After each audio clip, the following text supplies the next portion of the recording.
I have been streaming on the platform Sessions Live lately. I'm not super consistent with how many times I stream, but I found that the community there is absolutely fantastic and everyone is super supportive and helpful. So if you feel like checking me out on Sessions Live or now on my brand new TikTok page, I will leave those both linked in the description for you.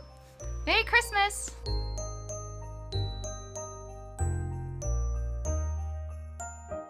Hi everyone, welcome back to another episode of Artist Deep Dives with Sweetpea.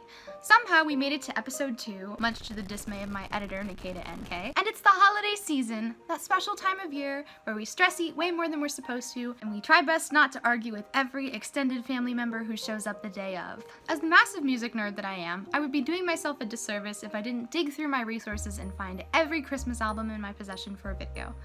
Unfortunately, I don't have any Hanukkah or Kwanzaa albums, but if you celebrate either holiday and have any suggestions, sound off in the comments and I can go check them out. Instead of doing a massive deep dive in each album, I'm going to be doing a brief synopsis of each album and rate it on a tier list, because I am 100% out here reaching for any trend possible, even if it's like 2 years old. I'm also going to choose my favorite song in each album to highlight, because I can. Today we're going to be focusing on 5 albums in historical order starting in 1958. I have way more Christmas albums, several of which confuse me to no end, so if this video does well, we can make a part 2 next year.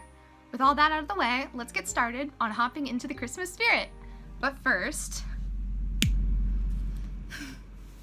Okay, the first album we'll be discussing today is Christmas with Johnny Mathis, released on October 6th, 1958. Johnny was born in Gilmer, Texas in 1935, making this album released when he was 23 years old. I had never heard of Johnny before listening to this album, but as soon as I heard his voice, I guessed he was a classical singer. As a classical opera singer myself, I can spot a beautiful vowel shape from a mile away, and my hunch ended up being correct.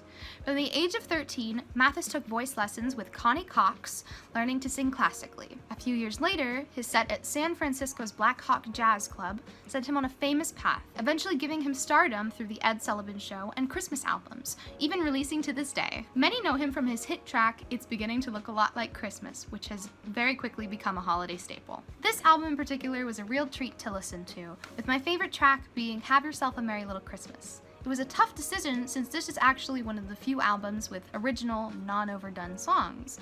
But the way Mathis's voice wraps around this song is truly inspiring, and the key is absolutely perfect for his voice. Honestly, every song after the opening is uniquely great, and I would rate this album an A. The next Christmas album we're discussing is A Charlie Brown Christmas by the Vince Garaldi Trio. This holiday classic soundtrack to the film of the same name was released on December 5th, 1965, creating memories of soft jazz piano for generations of children. Composer and pianist Vince Garaldi created this album after many years of commercial success with fellow trio members Fred Marshall and Jerry Granelli. In 1963, the group began work on the Peanuts instrumentals and built a legacy in music, starting with the Christmas special itself. This album is a classic for so many reasons, and even setting nostalgia aside, we can see how much of an impact it set with audiences in songs like Linus and Lucy and Skating. My favorite song, Christmas Time Is Here, officially sets this album at the first S tier of this series. The next album we'll be talking about today is the 1965 release, The Mormon Tabernacle Choir Sings Christmas Carols. This exquisite album was sung by the 320 voices of the Salt Lake City Mormon Tabernacle Choir,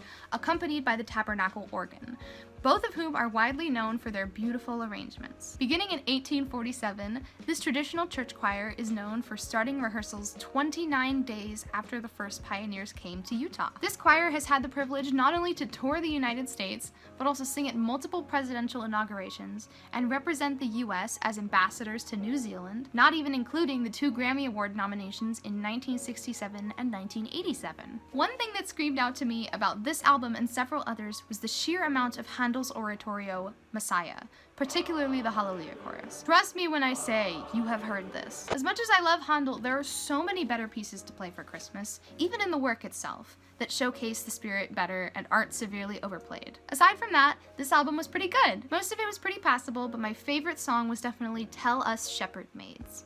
I firmly believe that it shows exactly what a choir should sound like. Overall, I rate this album a C tier. The further I went down my album list, the faster I realized how insane it is to own some of these more obscure albums. A lot of these things you can't find on any streaming service or on YouTube, only existing in vinyl or on CD limited copies. it does make me feel rather special. The next album we'll be discussing is the 1969 mixtape album, The Little Drummer Boy and More. This album would be extremely difficult to fully historically take apart, mainly because each album featured is so unique. A brief rundown of my thoughts is that most of the songs are okay, with a few standouts like Ella Fitzgerald's It Came Upon a Midnight Clear and Adeste Fidelis, sung by the Roger Wagner Chorale. This entire album drips 60s and 70s energy, with several of the instrumentalists trying to sound modern in a vintage context, and most of the male vocalists trying their very hardest to copy Elvis Presley. Overall, I'd rate this album a D tier, with my favorite song being from the absolute queen, Ella Fitzgerald. Up next is the 1970 album, Jim Nabors' Christmas Album. I grew up watching a little bit of the Andy Griffith Show, but I honestly didn't recognize this man before I did a little research on him. Jim was born June 30th, 1930 in Sycaluga, Alabama. A surprisingly small amount is known about this man outside of his famous character Gomer Pyle, but what I did find was that he started singing publicly in 1964 after finishing his degree in not singing, not acting, but administration. I thoroughly enjoyed this album even if I didn't expect to. Nabors has a beautiful, deep bass baritone voice, and I just want to swim in it. If Johnny Mathis has the ideal tenor voice in this list, this man certainly takes the cake for bass baritone. If I had to pick a favorite song from this list, it would have to be Do You Hear What I Hear. I rate this album an S tier, if not for this, solely because he starred on episode 106 of The Muppet Show. And with that all out of the way, thank you so much for watching the video, and thank you so much for supporting this channel over the past year. The growth has been absolutely ridiculous and so heartwarming to see. We are now at 300 subscribers, which is a goal that I never thought I would be able to reach. You know, the music this year has been so incredible, and getting to put out my first video essays is something that I was never sure that I would be able to do, especially not without the help of my marvelous editor, NikadaNK. I'm gonna leave his link in the description yet again because he is absolutely fantastic, and I am so thrilled that he's been helping me out with these uploads. As always, thank you so much for the support. If you have any comments or concerns or suggestions, please feel free to leave them in the comments below. I will leave Nikada's socials somewhere up on the screen so that you can click them. Thank you so much for the support. I love you guys so much. Merry Christmas, happy holidays. Bye!